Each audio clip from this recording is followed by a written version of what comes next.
Well, damn, that was a lot of technical difficulties. I forgot to turn on the microphone, so my original plan to start at 8 didn't really happen. It became 8:11. Um, Hi and welcome to Democracy Theater. It is February 3rd, 2016. It is 2 days after the Iowa caucus and one day before the newly scheduled debate on MSNBC between Hillary Clinton and Bernie Sanders. Um, so if you've been on Twitter today and if you're following Bernie Sanders and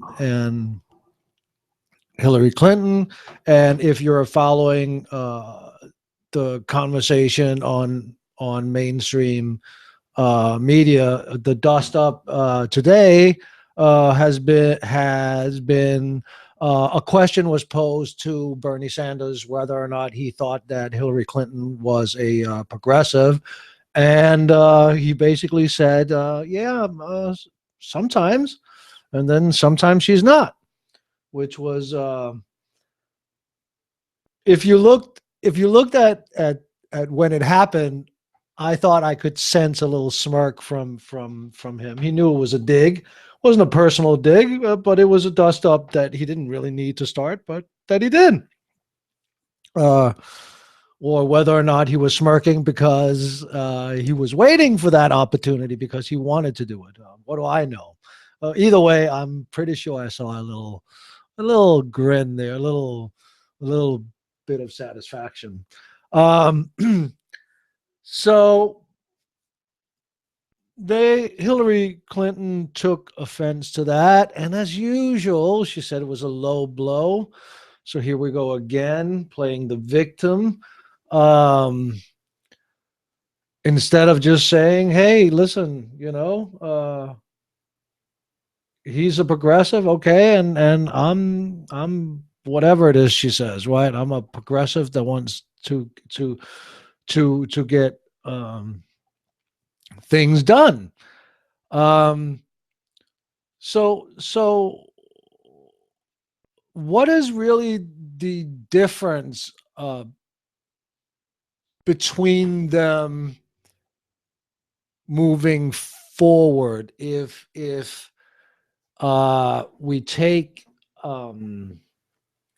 Hillary Clinton at her word, and that she is a progressive, and that she espouses to push for progressive ideas and progressive values. If she becomes a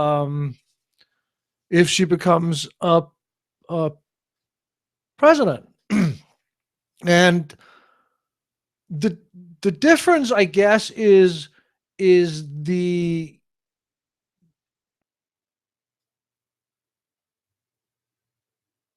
idea that um, Hillary Clinton believes that the progressive movement is constantly uh, trying to take two steps forward, sometimes taking steps back, but constantly trying to move the ball forward incrementally.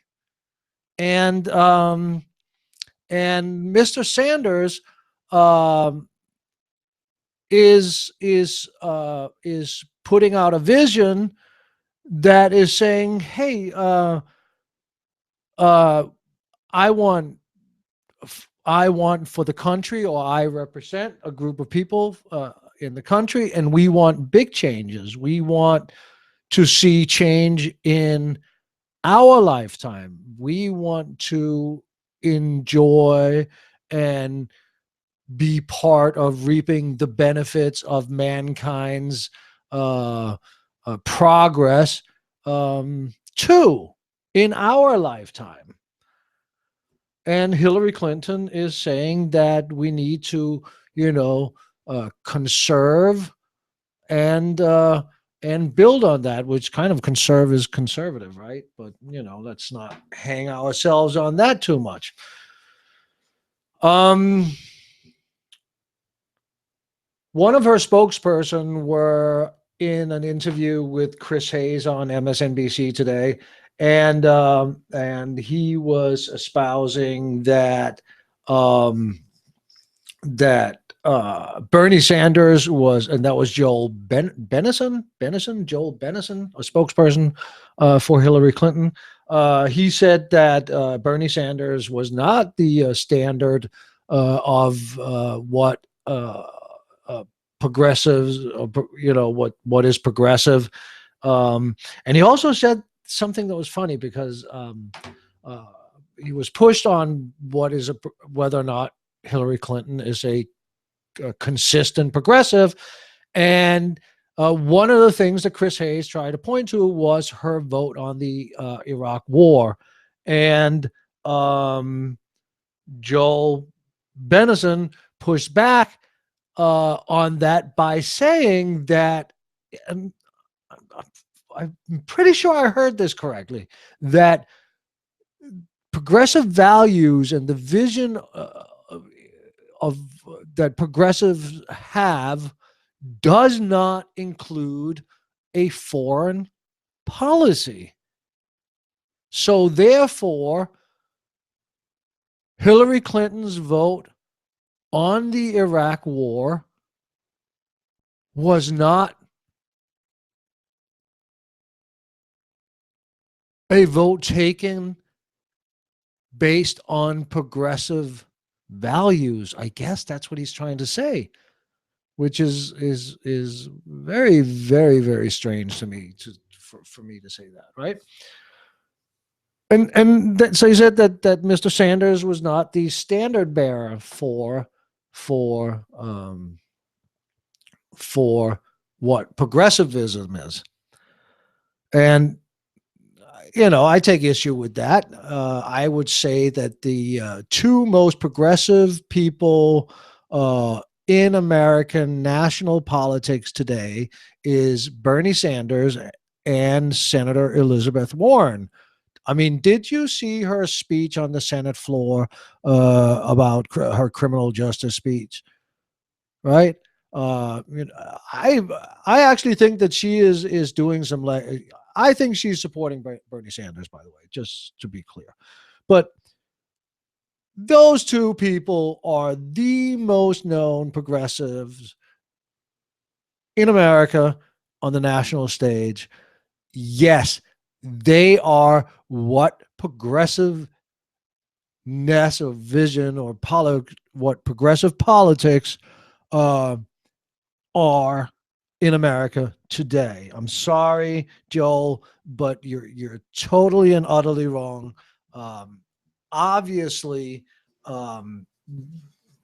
they set the standard for what progressivism, what it is to be a progressive in American politics today. It's just silly to suggest any other thing. It's certainly not anybody else. In California, I would probably say it's Gavin Newsom, our lieutenant governor and probably soon to be governor, and somebody that you should watch out for. I do hope that he's not corrupted and that he steps up on the national scene. But that's a totally different subject on a totally different day. I also want to point out, and again, we're talking about what is really the difference if we're going to take Hillary Clinton at her word that she is a progressive too. Maybe not as progressive on all counts as Bernie Sanders, but she's certainly a progressive that will fight for you. And we're addressing what those consequences are, right? And I want to point out here that in an interview where I think it's with the Time magazine. It was on mototime.com. And it is titled Barack Obama, the World I Want My Daughters to Grow Up in. and so even President Obama recognizes what, this trend in the country, that, and which is manifesting itself in the massive outpouring of money and support for this Bernie Sanders candidacy. Oh, back to Elizabeth Warren real quick before I go into this article. Is there anybody now that doubts that if Elizabeth Warren had decided to jump into this race, this presidential race in this cycle, that she would have won and she would win the election? Is there anybody that doubts that? I certainly do not. So either way, back to the article headline. Barack Obama, the world I want my daughters to grow up in. He points out the one thing my daughters have taught me about their generation is they are not going to wait for anyone else to build a better world. They're just going to go ahead and create that world for themselves. He goes on to say, but my daughter's generation knew long before Paris that protecting the one planet we got isn't something that's up for debate, right? He goes on to say that before the Supreme Court ruled that, the millennials knew that, yeah, you love who you fucking love. All right, cool.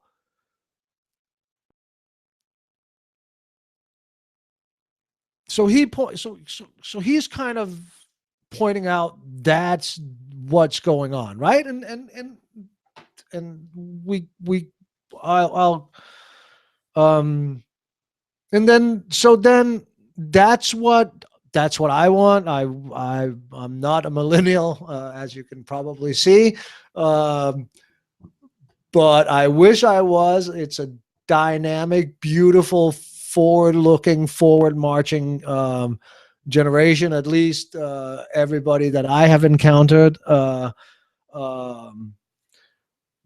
I digress. So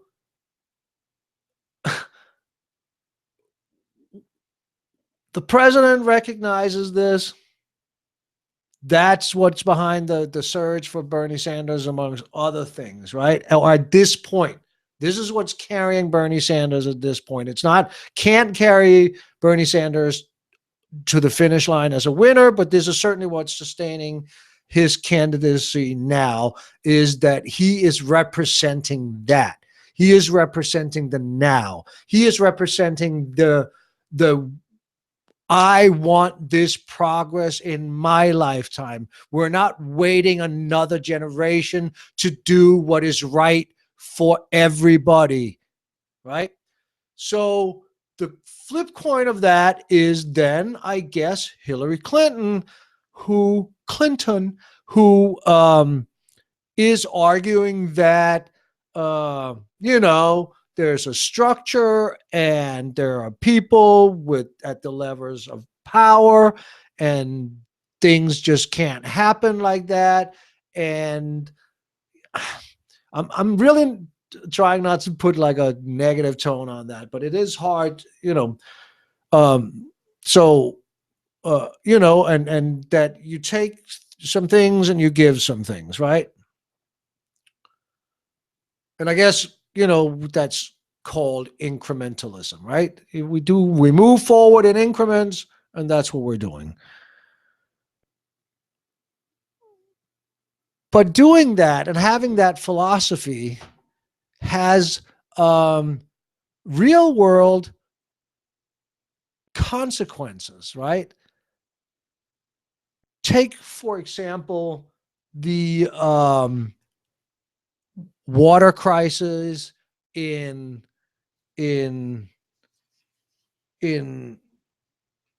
Flint, Michigan.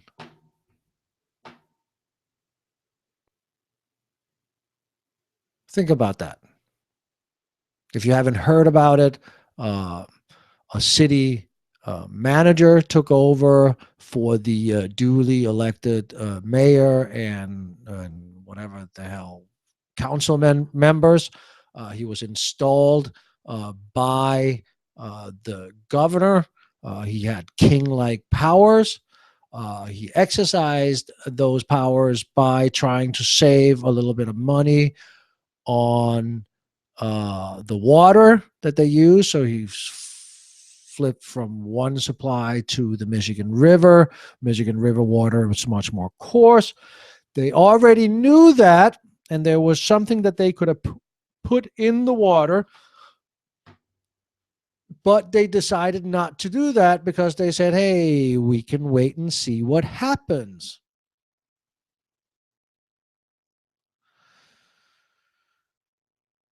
Now, we can have an opinion about installing people above democratically elected people to run a city, and just how un-American that is to me, uh, at a different point. And we can also have the conversation about the Flint, Michigan water crisis, the deliberate poisoning of an entire city, of people, of children, of men and women doing the most natural thing. I mean, it is unbelievable. I just had 2 days of no water in my house. A water line to my house broke. And it is not until you don't have the free access to water that you realize how privileged and how much uh, you use water just in your everyday going about. Uh, Cheers. Um, and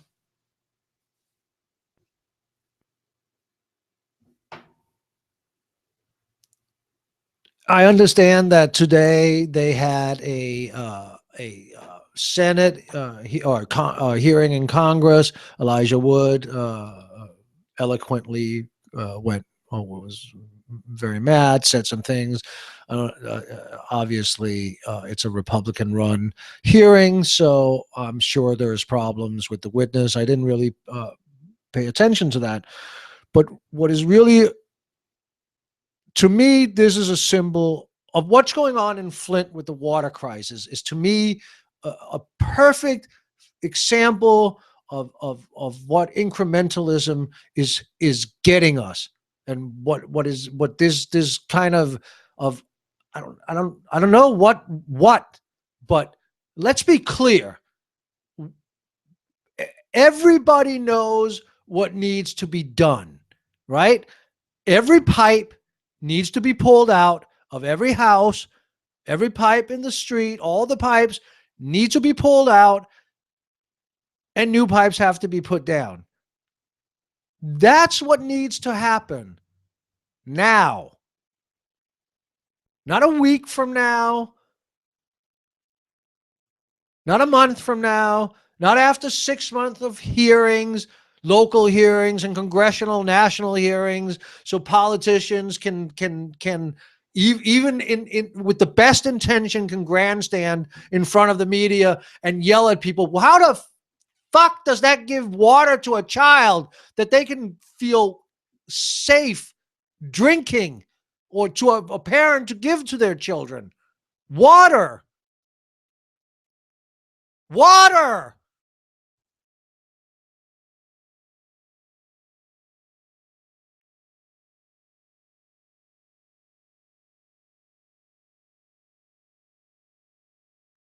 Like, how, what, the I don't know what that I'm sure that debate wouldn't cover the cost. But I mean, who cares about having or not a debate, but that hearing? But who cares about having a hearing now? Who? The governor, the president? Who can pull the trigger on putting every freaking military plumber that they have into Flint, Michigan, get all the freaking piping there that they need, and get that fixed? But we're playing by the rules set up by the establishment. And that is the rules that Hillary Clinton wants to play by.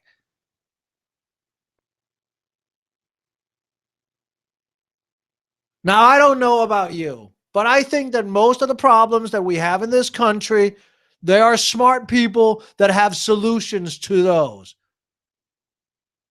The reason the solutions are not being implemented is because somebody in our power structure will lose money or power or influence. And that's why it's not happening. I don't know about you, but I'm sick and tired of that.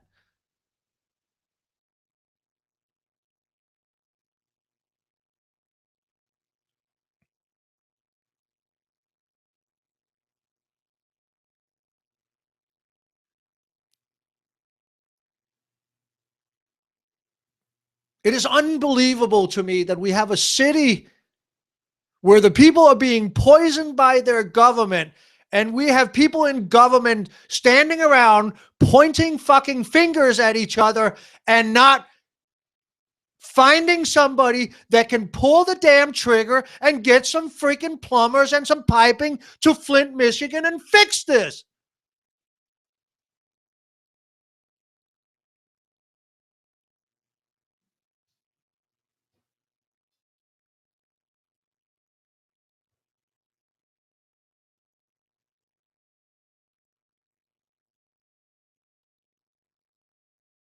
It's water.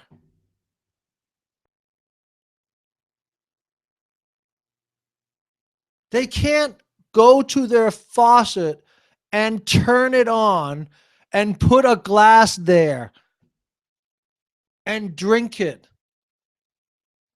in a major city in Michigan.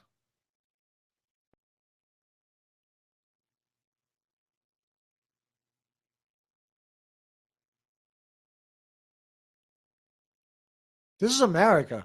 Tell me again how fucking great we are. The richest, most powerful country on the planet. Tell me again.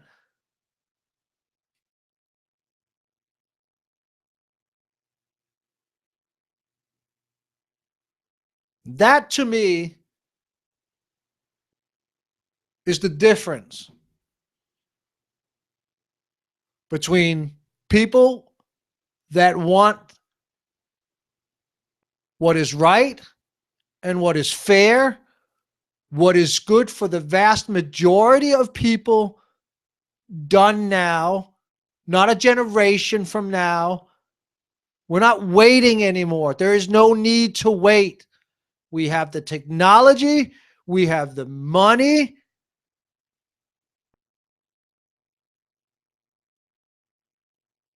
We have the intelligence amongst people to create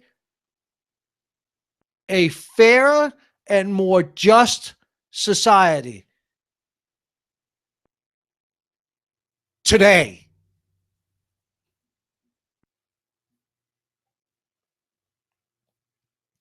Yeah, I'm sorry, but the water thing just it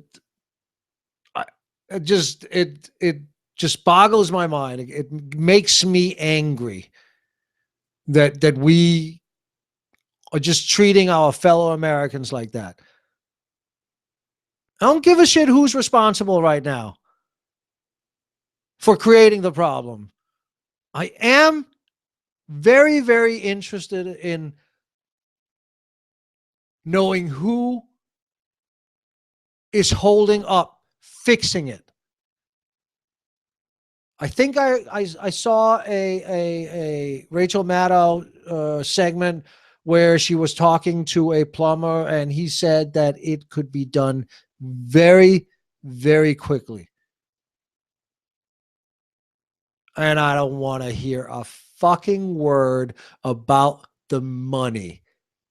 Take it from that the take it from whatever sleazy bank or investment firm that city manager came from. How about that? I'm sure they could afford it.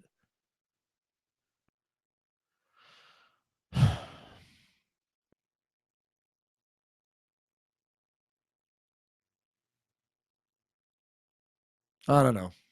That made me angry. It almost made me want to end the show like that, but I'm just, oh my God. It's unbelievable to me that we do this kind of stuff still. It's unbelievable to me that, um, that an issue like this that could be fixed so easily is not, they haven't even begun yet. And I know I'm going in circles here, but I mean, Jesus Christ. Are you kidding me?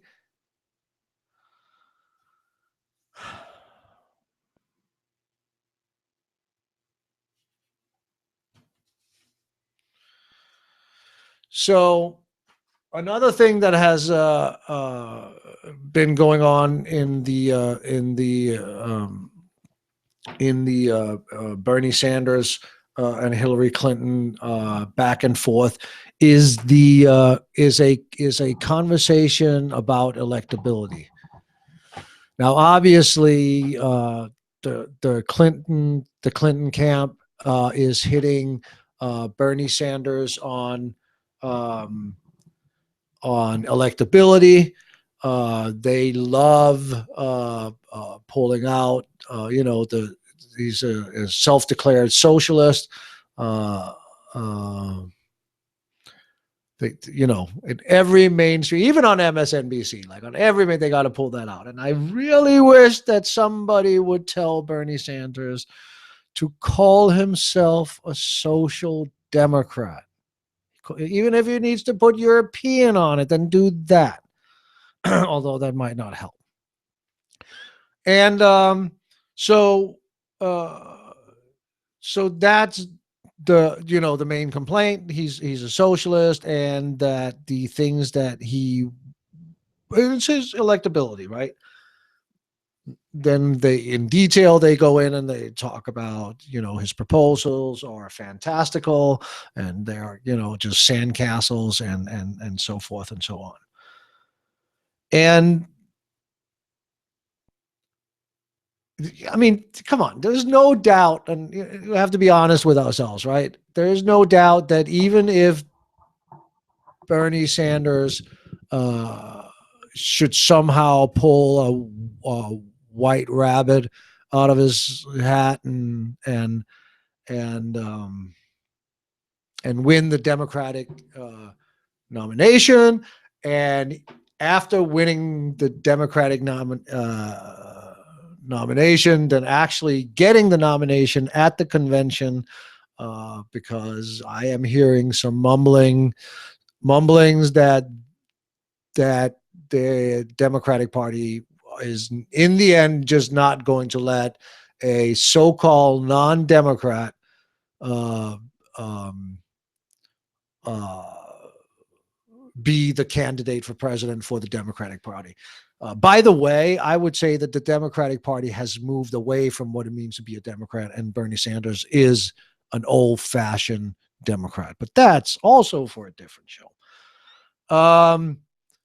So I was thinking about this for a second, and one of the things that came to mind is, yes, I will grant you that socialism tag with the billions and billions of dollars.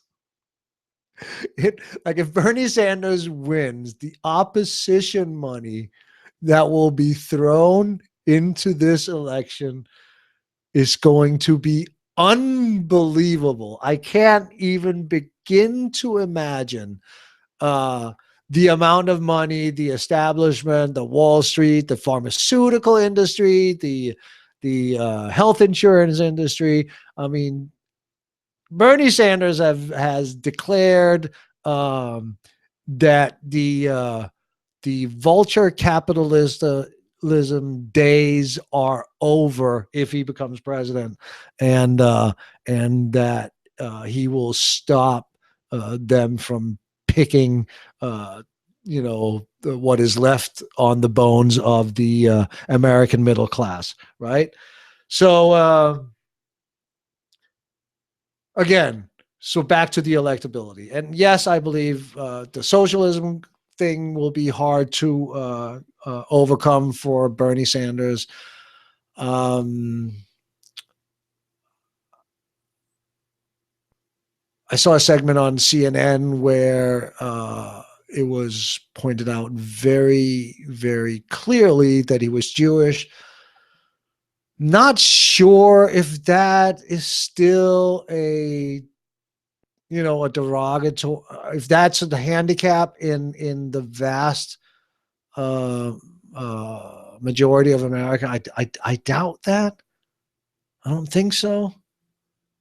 I mean, I would love to hear your opinion on that, but I just don't think so. Um, so, other than that, when he explains his policies, and he will have the money to do that, he comes across as very mainstream. I, I, I, I seem to remember that when the public option was still on the table before Obama gave it up, that the polls showed that when the public option was explained to people, that they overwhelmingly wanted that. So I don't think that he will have a problem. Uh, he might be aiming for universal health care, but I think that he can certainly get a public option into the new system, right? Um, I think that Bernie Sanders has. I think that Hillary Clinton has to go back to the old Democratic election map, the Northeasterns, hopefully swing Colorado around, and then some other couple of states, California, New York, all that. And then Florida again will be a battleground state, but like an old fashioned map. I don't think that uh, that Hillary Clinton in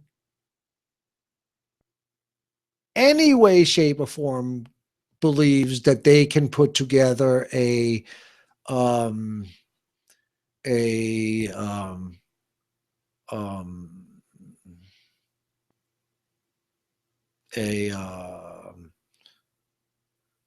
a 50 state strategy. I just don't think so. I don't believe that they believe they could run a 50 state strategy. And I think that Bernie Sanders can. I mean, obviously, he would need to have at least no obstruction from the establishment of the Democratic Party. Then hopefully they'll play ball. But his policies, when you look at at different polls and questionnaires done, especially by the Pew Research Center, right? He's not off what mainstream America wants. And according to the interviews that I've seen with voters, the the the people who are angry for economic reasons, the people who are angry because we have been left behind, because of structural unemployment, because of a lack of investments in infrastructure that then trickles down to all the workers that are out building bridges and roads. They can suddenly go and afford new refrigerators and new cars and new clothes and new blah blah blah, and they go out to eat and so forth and so on, right? you know the way an economy works, it trickles up, it doesn't fucking trickle down, right? Well,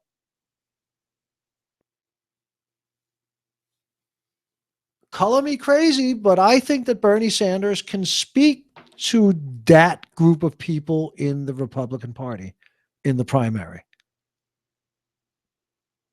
I think he speaks exactly their language.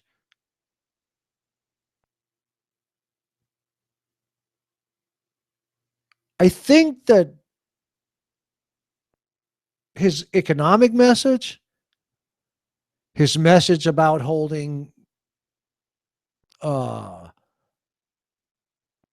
the Wall Street bankers and the people who were a major reason for causing this crash, the economic crash that is still going on. Like, let's not kid ourselves.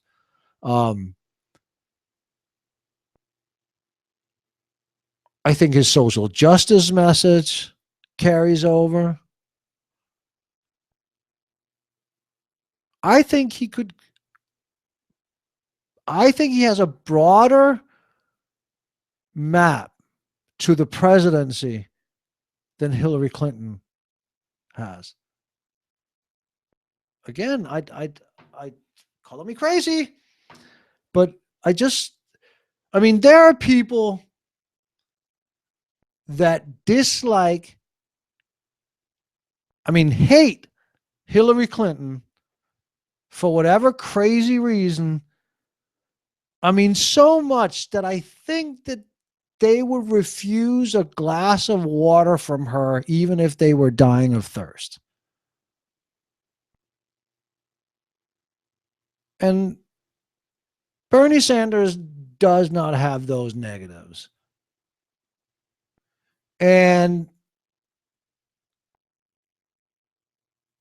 as much as we still are wired from all the propaganda from the Cold War, and the word socialism still carries some weight, some scariness to it. I don't think it does as much as it has, and I don't think that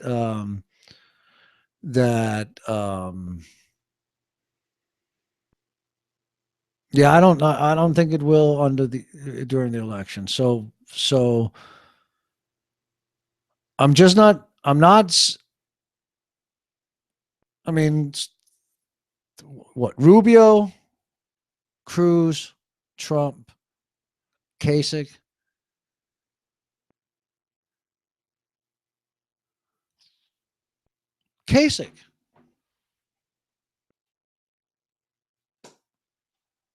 Just off the cuff, would be a problem for Sanders, I think. Yeah. Other than that, I think that Sanders can run a 50-state strategy. I think that he could challenge, maybe not win, but he would force the Republicans to defend areas that they wouldn't normally do. And I